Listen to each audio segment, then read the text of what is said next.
स्वागत है आप सभी का। आप देख रहे भारत 24। मैं हूं आपके साथ पूर्णिमा मिश्रा और वक्त है 4 के वार का, जिसमें सबसे पहले बात करेंगे प्रधानमंत्री नरेंद्र मोदी की।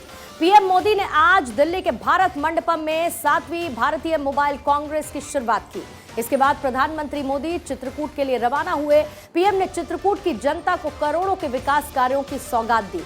चित्रकूट में प्रधानमंत्री के दौरे से जुड़ी हुई और क्या डिटेल से आपको बताऊंगी, लेकिन अगली खबर के लिए रुक करेंगे शिखा ठाकुर। अगली बड़ी खबर आपको बता दें, केंद्रीय गृह मंत्री अमित शाह हैदराबाद में भारतीय पुलिस सेवा प्रोबेशनर्स के 75वें बैच की पासिंग आउट परेड में शामिल हुए, जहां उन्होंने मार्च पास्ट की सलामी ली। ये खबर विस्तार से आगे आपको बताएंगे। अगली बड़ी खबर के लिए प्रिया का रुख करें।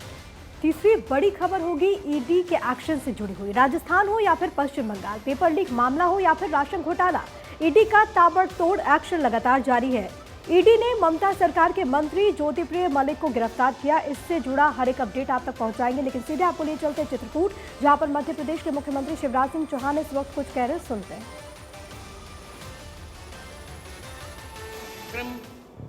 मेरे उत्तराधिकारी आचार्य रामचंद्र दास ने निश्चित किया था।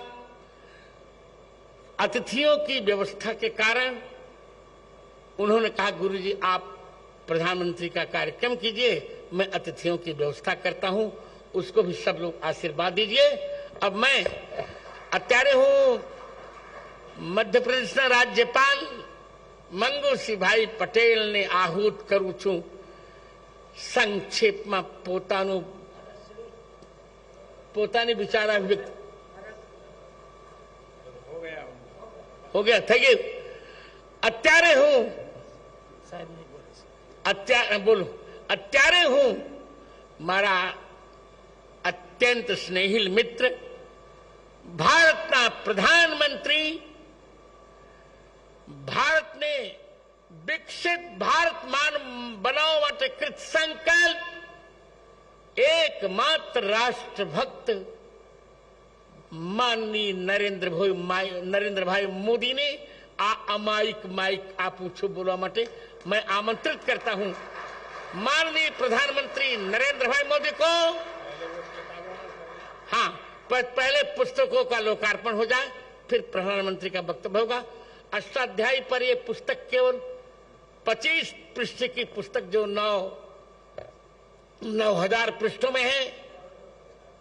इदानीं लोकार्पणम कुरुते प्रधानमंत्री मदीयानां त्रयाणां पुस्तकानां भद्रं कर्णेभिः शृणुयाम देवा भद्रं पश्येमाक्षभिर्यजत्राः। हाँ, आप करिए, मैं मंत्र बोल रहा हूं। भद्रं कर्णेभिः शृणुयाम देवा भद्रं पश्येमाक्षभिर्यजत्राः स्थिरैरङ्गैस्तुष्टुवागुंसस्तनूभिर्व्यसे महिदेवहितं जदायुः। अ उणरिद्रिक एवं अयौ छैवर्लण्यं गणनम झभे घरदश जब गर्दश खप छठे तो कपे सत्सर हल। पुस्तकानां लोकार्पणं जातम इदानीं श्रोत कामाभजम। जी, अब आपका वक्तव्य।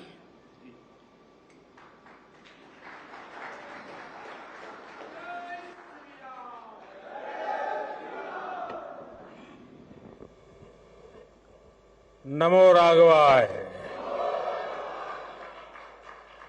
नमो राघवाय। हम सबको आशीर्वाद देने के लिए उपस्थित पूजनीय जगतगुरु श्री रामभद्राचार्य जी,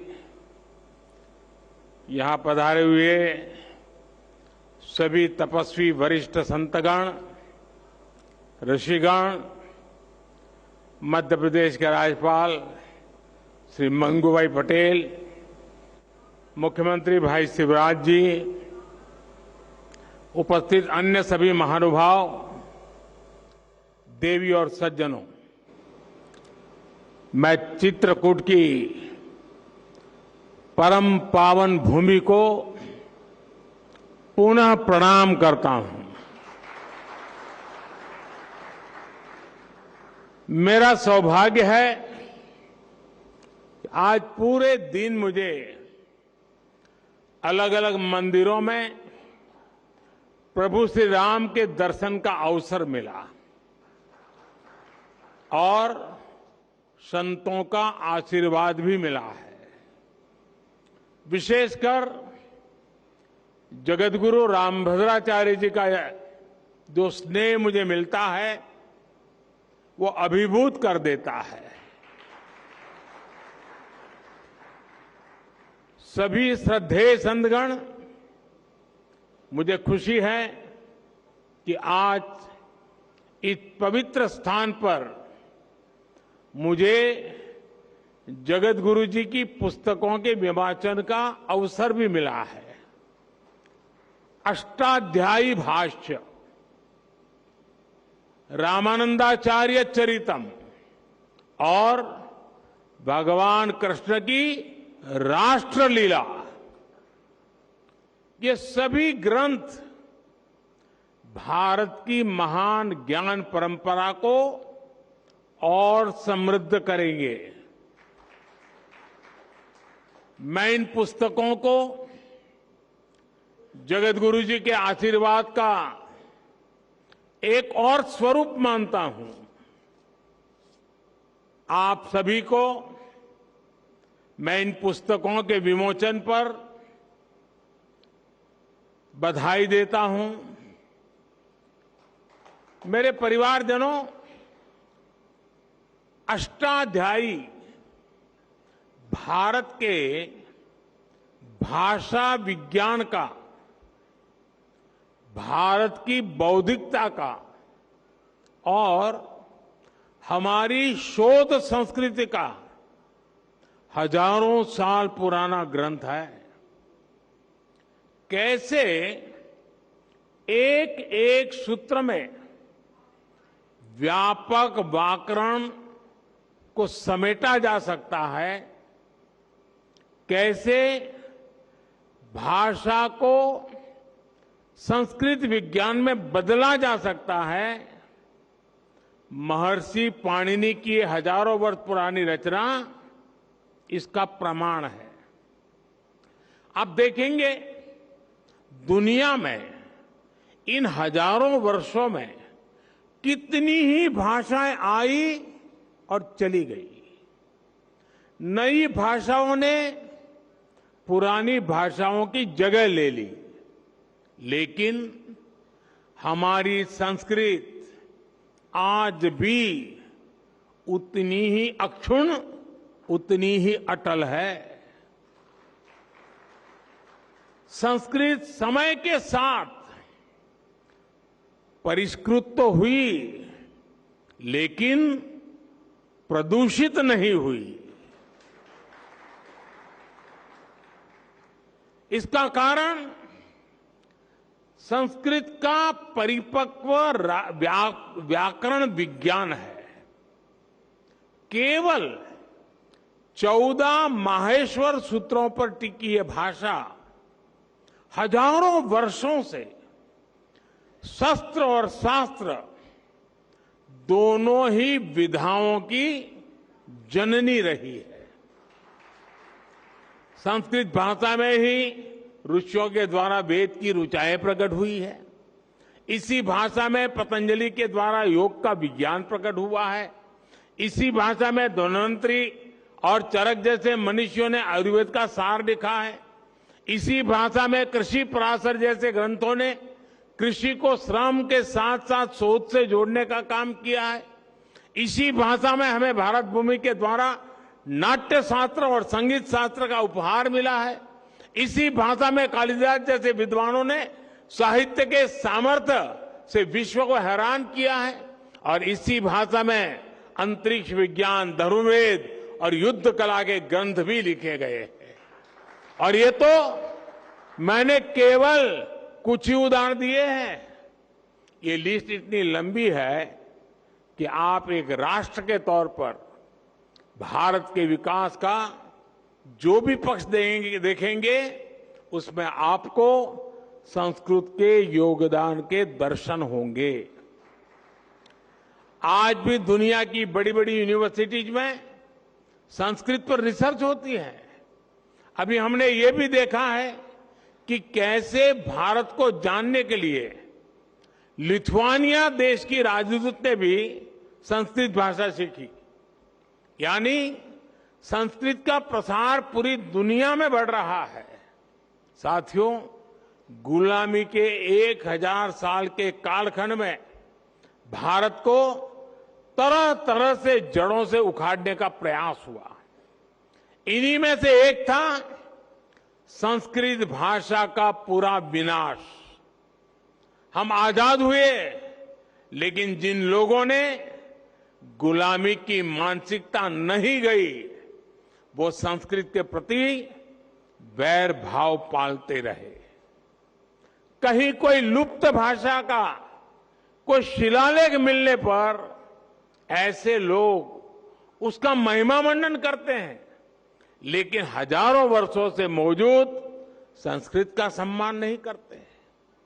दूसरे देश के लोग मातृभाषा जाने तो ये लोग प्रशंसा करेंगे, लेकिन संस्कृत भाषा जानने को ये पिछड़ेपन की निशानी मानते हैं। इस मानसिकता के लोग पिछले 1000 साल से हारते आ रहे हैं और आगे भी कामयाब नहीं होंगे। संस्कृत केवल परंपराओं की भाषा नहीं है, ये हमारी प्रगति और पहचान की भाषा भी है।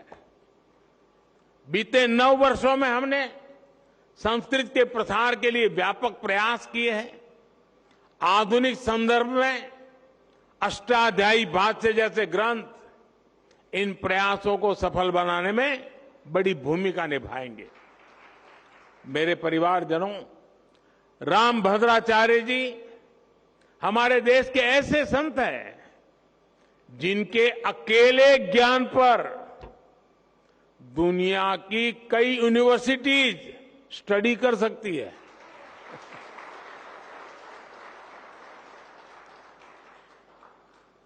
बचपन से ही भौतिक नेत्र न होने के बावजूद आपके प्रज्ञा चक्षु इतने विकसित हैं कि आपको पूरे वेद वेदांग कंठस्थ है।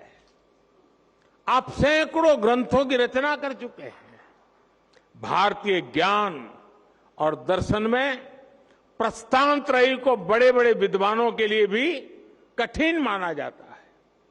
जगत गुरु जी उनका भी भाष्य आधुनिक भाषा में लिख चुके हैं।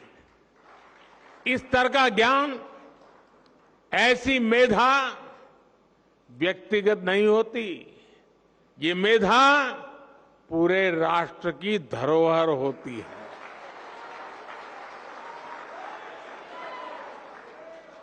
और इसलिए हमारी सरकार ने 2015 में स्वामी जी को पद्म विभूषण से सम्मानित किया था।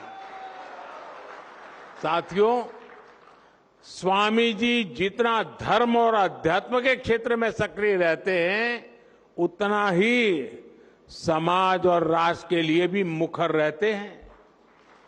मैंने जब स्वच्छ भारत अभियान के 9 रत्नों में आपको नामित किया था, तो वो जिम्मेदारी भी आपने उतनी ही निष्ठा से उठाई थी। मुझे खुशी है कि स्वामी जी ने देश के गौरव के लिए जो संकल्प किए थे, वो अब पूरे हो रहे हैं। हमारा भारत अब स्वच्छ भी बन रहा है और स्वस्थ भी बन रहा है। मां गंगा की धारा भी निर्मल हो रही है। हर देशवासी का एक और सपना पूरा करने में जगत गुरु रामभद्राचार्य जी की बहुत बड़ी भूमिका रही है। अदालत से लेकर अदालत के बाहर तक जिस राम मंदिर के लिए आपने इतना योगदान दिया, वो भी बनकर तैयार होने जा रहा है। और अभी 2 दिन पूर्व ही मुझे अयोध्या में श्री राम जन्मभूमि तीर्थ क्षेत्र ट्रस्ट द्वारा प्राण प्रतिष्ठा समारोह में शामिल होने का निमंत्रण मिला है। इसे भी मैं अपना बहुत बड़ा सौभाग्य मानता हूं। सभी संतगण आजादी के 75 वर्ष से आजादी के 100 वर्ष के सबसे अहम कालखंड को, यानी 25 साल, देश जो अब उसे अमृतकाल के रूप में देख रहा है। इस अमृतकाल में देश विकास और अपनी विरासत को साथ लेकर चल रहा है। हम अपने तीर्थों के विकास को भी प्राथमिकता दे रहे हैं। चित्रकूट तो वो स्थान है जहां आध्यात्मिक आभा भी है और प्राकृतिक सौंदर्य भी है। 45,000 करोड़ रुपए की केन बेतवा लिंक परियोजना हो, बुंदेलखंड एक्सप्रेस वे हो, डिफेंस कॉरिडोर हो, ऐसे प्रयास इस क्षेत्र में नई संभावनाएं बनाएंगे। मेरी कामना और प्रयास है चित्रकूट विकास की नई ऊंचाइयों पर पहुंचे। एक बार फिर पूज्य जगतगुरु श्री रामभद्राचार्य जी को मैं आदरपूर्वक प्रणाम करता हूं। उनके आशीर्वाद हम सबको प्रेरणा दे, शक्ति दे, और उनका जो ज्ञान का प्रसाद है वो हमें निरंतर मार्गदर्शन करता रहे। इसी भावना को प्रकट करते हुए मैं हृदय से आप सबका बहुत बहुत धन्यवाद करता हूं। जय श्री राम। ओम आब्रह्मन् ब्राह्मणो ब्रह्म वर्चसी जायता महाराष्ट्रे राजन्यः सूरैकव्योति व्याधि महारथो जायताम् दोग्धिर्धेनुर्बोधानड्वानाशो सप्ति पुरंध्रजोखा जिष्णुरथेष्टा सभेयो जुवास्य यजमानस्य वीरो जायताम् निकामे निकामेन पर्जन्यो बरकतु फलवत्यो न ओषधयः पच्यन्ताम् योगक्षेमो न कल्पताम् इति संस्कृत राष्ट्रगीतम। धन्यवाद माननीय प्रधानमंत्री जी। माननीय प्रधानमंत्री जी, आपने पूज्य गुरुदेव के समग्र व्यक्तित्व को आप बड़ी गहराई से जान रहे हैं। आपने अपने भाषण में उसे रेखांकित भी किया। हम सभी, और आपने कहा कि 2015 में आपने पूज्य गुरुदेव के इस समग्र व्यक्तित्व का मूल्यांकन करके पद्म विभूषण सम्मान भी से उन्हें सम्मानित किया। हम सभी सभासद और हमारे तो देखिए, इस वक्त ये लाइव तस्वीरें चित्रकूट से इस वक्त आपके सामने हैं। प्रधानमंत्री मोदी आज चित्रकूट पहुंचे थे और जगत गुरु रामभद्राचार्य को पहले आपने सुना, जहां पर 3 ग्रंथों का लोकार्पण हुआ, और उसके बाद प्रधानमंत्री मोदी ने जगत गुरु रामभद्राचार्य का जिक्र किया। किस तरीके से उनको कंठस्थ हर एक चीज याद है। भौतिक नेत्र न होने के बावजूद भी ऋषियों ने संस्कृत में वेद लिखे। प्रधानमंत्री ने इसका भी जिक्र किया, और संस्कृत कई भाषाओं की जननी है। किस तरीके से संस्कृत का प्रचार प्रसार होना चाहिए, दुनिया भर में संस्कृत पर किस तरीके से रिसर्च हो रही है, और संस्कृत का प्रसार पूरी दुनिया में बीते कुछ वक्त में देखने को मिला है, क्योंकि संस्कृत दुनिया की सबसे पुरानी भाषा है। अब इस वक्त आप जो मंच की तस्वीरें देख रहे हैं, जगत गुरु रामभद्राचार्य और प्रधानमंत्री मोदी आपस में बात करते हुए, और ऐसा लगता है तस्वीरों को देखने के साथ ही कि अब प्रधानमंत्री विदा ले रहे हैं इस कार्यक्रम से, क्योंकि इससे पहले जब वो पहुंचे उन्होंने जगत गुरु का आशीर्वाद प्राप्त किया, और उसके बाद उनका संबोधन भी आपने सुना, जिसमें कई बातों का जिक्र प्रधानमंत्री ने किया।